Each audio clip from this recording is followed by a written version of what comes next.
this is how I built the safest base in Dead Rails. Did it make the game easier or way harder? Spoiler alert, it was way harder. How did I die to that? To build the safest train base, I'll need 11 sheet metal, 20 barbed wires, and 2 turrets. The absolute best class for building something like this chunk of metal is the Alamo. With this class, you automatically start with 3 barbed wires and 3 sheet metal. Before we start, I need to tell you that I never revive. So, I need to build the safest train base, beat the game, and not die once. In an attempt to not waste your time, I'll just recap my attempts before the successful run. You'll see this in every run I do, which is at the start, I always make a sideways entrance with the sheet metal. I know you could use newspapers to block the entrance at the start, however, I'd rather not run the risk of getting shot at by bandits. You'll also see me always buy triple coal at the beginning, since it's just the easiest way to get to the 10,000 meter mark. 10,000 meters, let's go. Since it was a vampire night, I collected their bodies and sold it at the trading post, which gave me enough money to buy my first rifle and ammo. I stopped by an abandoned general store and looted a barbed wire. Then, at around 15,000 meters, I found a Fort Constitution. Let's do the fort. The fort was pretty straightforward, which I acquired a cannon from. After the fort, I made it to the 20,000 meter mark, which then turned into Werewolf Night, where I gladly farmed them. At this point, I had more than enough money to buy all the materials for the safest train base. However, every general store I checked didn't have the sheet metal, so I just set up the turret that I bought and went along my way. On my way to the 30,000 meter mark, I found a town and ran the bank. Now, at the 30,000 meter mark, there was still no sheet metal to buy. So, I left the 30,000 meter mark and hoped for better luck at 40,000, which, after selling the mountain of corpses that I farmed, I had no luck once again. Come on, man. At that point, I just decided to buy all the barbed wire I needed. Before coming into the outpost, I saw a castle 500 meters before the entrance. So, I decided that I'd run it. And what a mistake that was.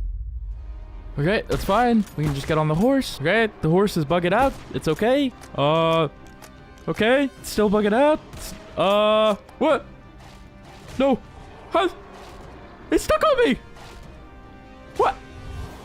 No way I die like that! It was not a smart decision for me to run the castle while it was night. My greediness cost me the entire run and deleted an hour and a half of progress. On the bright side, I learned a bunch from this run. However, that information didn't prove very useful because I literally got the worst luck I've ever gotten. I really wanted to be at the outpost at this time, but at least it's a zombie night. I guess I'll wait for the next night. When I reached the 10,000 meter mark, I sold everything I had, which brought me to a grand total of $30. At that point, I just waited for the next night, so hopefully I could buy a rifle. But unfortunately, it was a lightning night. It's lightning! I then proceeded to wait again for another night, which turned out to be a zombie night. Come on! It's been like 2 zombie nights and 1 lightning night. At that point, I just left the game. There goes another hour of my life I will never get back. Hopefully, this next run will have a little bit more luck.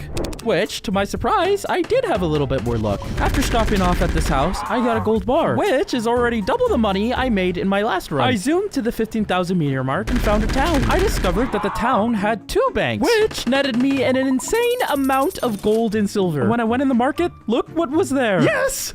Oh! Sheet metal. My luck was finally turning around. On top of that, there was a werewolf night. When it turned day, I started placing all the sheet metal. Also, since I had 1 turret, I placed it on the back of the train. I was even able to get most of the barbed wires placed. Oh, look how cool my train looks. My plan now was to run Fort Constitution until I got enough money to buy the turrets and barbed wires. Surely nothing could go wrong, right? Oh shoot, it's turning night. Oh no. I forgot at night at Fort Constitution, there's the horse guys. Why is there so many of them? No. No, not like this.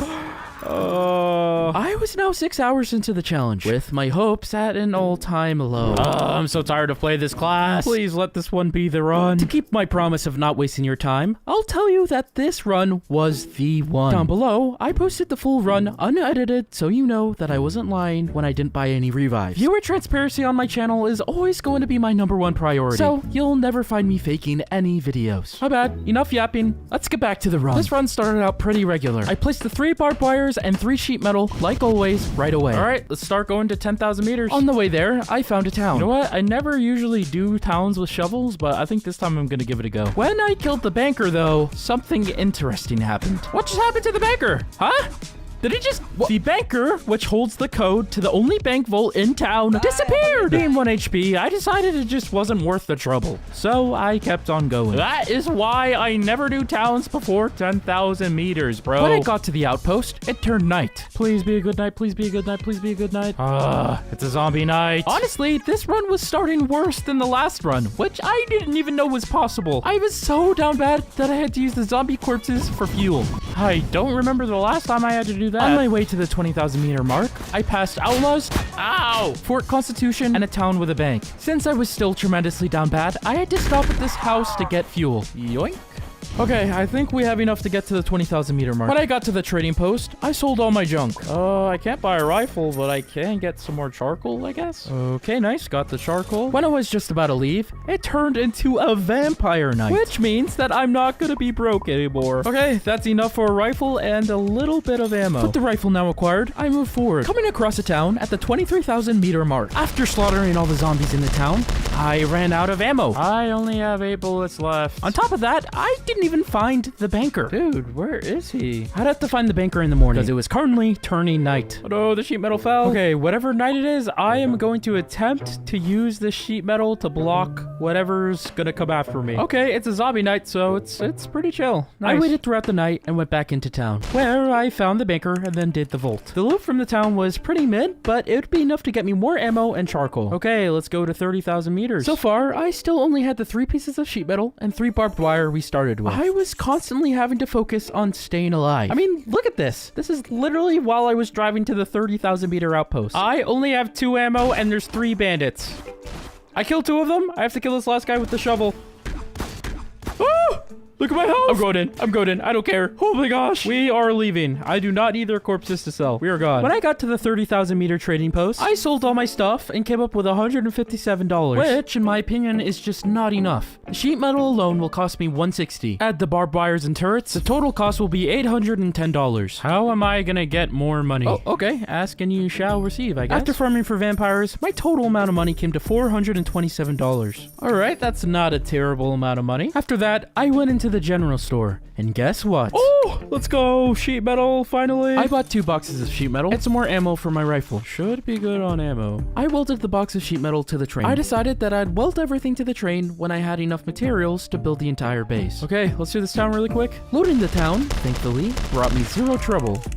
Okay, that's everything. Let's go. Ooh, outlaws. I'm gonna kill them really quick and grab their bodies. Okay, nice. The rough amount needed to finish the base was $650. So, after finishing selling everything, I was at $372, which meant I was $278 short. I didn't let that discourage me, though. I bought another turret for the train and some more ammo as well. I want to place this turret really quick, just so I can test it out. Oh, this is the perfect angle. And let's put the ammo here as well. I'm gonna be honest with you. I was nervous because I was about to run the castle again. All of my previous failures have been because I did something dumb during nighttime. However, this time I'm sure I wouldn't be unprepared. To take the castle safely, I used a horse to block the entrance. Okay, that horse placement should be good. It wasn't very long before the mobs started to pour out. The horse strategy was working like a charm. It made it super easy to kill all the mobs coming out of the castle. And before I knew it, I was done clearing it. Let's go. I was so nervous for that. All right, we made it back. Let's start selling everything. And the grand total after selling everything was $1,004. Oh my gosh, we just went way over what we needed. Okay, I just got all the barbed wire. It's time to start decking out this train. The entire train is covered in barbed wire. Ain't nothing getting through this. I decided to go to the 50,000 meter outpost and finish building the base there. All right, let's get the last turret as well. Now it's time to place all of our sheet metal that we have. Okay, I think the base is done. Look at that. All that's left now is to beat the game. Now that the base was 100% completed, I wanted to test it on the final boss, Nikola Tesla. At the 55,000 meter mark, I found the Tesla factory. All right, guys. Let's make sure the boss spawns at the end. If you didn't know, by putting all the parts onto the table, you can guarantee that Nikola Tesla, the final boss of Dead Rails, spawns at the end. Okay, the electrocutioner has been secured. that guy's dead too. I made one less stop, stocking up on armor and snake oil. Okay, we are fully ready. And so I made that last 20,000 meter stretch and finally arrived at the final outpost. Getting shot at by machine guns. All right, here we go. Let's lock in. Let's get up on this turret and let's start shooting them with the turret. Perfect. Let's just start shooting them. All right, I think I cleared out enough bandits. Let's push in. Okay, I think majority of the bandits are dead. Let's move it towards the bridge. Okay, perfect. Okay, now they should all be dead. All right, now let's lower the bridge. And here we go. He should spawn. Yep, there he is. Let's go. I'm out of ammo. I'm gonna switch to the electrocutioner.